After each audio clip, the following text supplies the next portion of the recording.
direction I see. As long as we keep it low, low, low, low, low, low. Hai, perkenalkan nama saya Emiliana Putri Nur Utami, kelas 1B D3 Fisioterapi, Poltekkes Kemenkes Surakarta, ingin menjelaskan tentang anatomi dan fungsi sistem pendengaran. Telinga adalah indera pendengar yang mendukung kita berkomunikasi. Telinga akan menangkap suara di sekitarnya, kemudian diproses lebih lanjut, sehingga otak mengenali suara tersebut.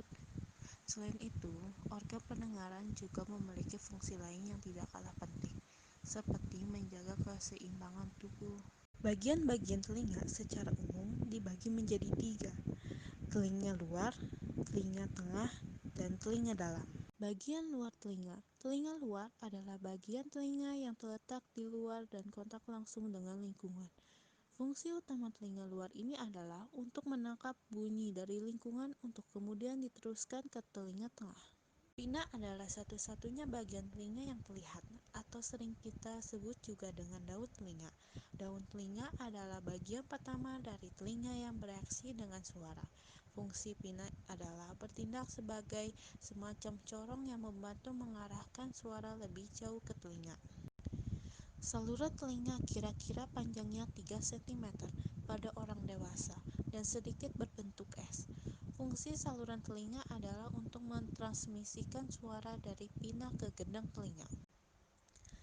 Bagian telinga tengah. Fungsi telinga tengah yaitu untuk mengubah gelombang bunyi yang ditangkap telinga luar untuk menjadi getaran. Getaran tersebut kemudian dilanjutkan pada telinga dalam. Gendang telinga atau membran tipani adalah membran di ujung saluran pendengaran dan menandai awal telinga tengah yang membentuk kerucut pipi. Bagian gendang telinga sangat sensitif terhadap tekanan dari gelombang suara, membuat gendang telinga bergetar. Gendang telinga mengubah bunyi menjadi getaran.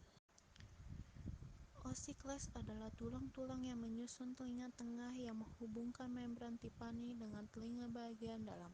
Ada 3 tulang yaitu malleus, pallu, incus, landasan, dan stapes sanggurdi. 3 tulang pendengaran memperkuat dan menghantarkan getaran ke saluran telinga yang lebih dalam. Tuba audacus akan tertutup saat istirahat dan terbuka saat kita menelan, sehingga telinga kita tidak akan mengalami tekanan yang berlebihan. Saluran audacus menghubungkan rongga mulut dengan telinga dalam dan mengatur keseimbangan tekanan udara. Bagian telinga dalam adalah pusat kendali dari indera pendengaran kita.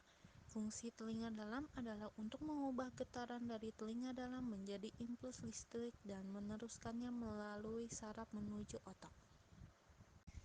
Koklea, bagian yang berbentuk seperti rumah siput. Koklea dilapisi dengan lebih dari 15.000 rambut kecil dan memiliki cairan perilimfe yang bergerak di dalamnya. Di koklea, gelombang suara diubah menjadi impuls listrik yang dikirim ke otak. Otak kemudian menerjemahkan impuls ke dalam suara yang kita ketahui dan pahami. Vestibular, bagian penting lain dari telinga bagian dalam yang mengatur keseimbangan. Ini terdiri dari utricle dan sacule, yaitu sel rambut yang menjaga keseimbangan posisi kepala terhadap gaya gravitasi. Mereka juga disebut reseptor gravitasi. Gangguan pada vestibular atau infeksi bagian telinga bagian dalam dapat menyebabkan vertigo. Semikular adalah saluran setengah lingkaran yang terdiri dari 3 saluran yang berbeda, yaitu canalis semicircularis horizontal, canalis semicircularis vertikal atas, dan canalis semicircularis vertikal belakang, di mana pada masing-masing kanalis terdapat ampula. Ampula punya fungsi yang mengatur keseimbangan dinamis, yang menentukan kesadaran posisi kepala saat terjadi gerakan memutar atau rotasi. Bagaimana kita bisa mendengar? 1. Suara dari sekitar ditangkap oleh telinga luar berupa getaran atau gelombang dan diteruskan ke telinga tengah. 2. Saat gendang telinga bergetar, getaran akan diteruskan ke tulang osikles, sehingga getaran diperkuat dan dikirim ke telinga dalam. 3. Begitu getaran mencapai telinga dalam, getaran akan diubah menjadi impuls listrik. 4. Impuls listrik dikirim melalui saraf ke otak. Otak lalu menerjemahkan impuls ini sebagai suara.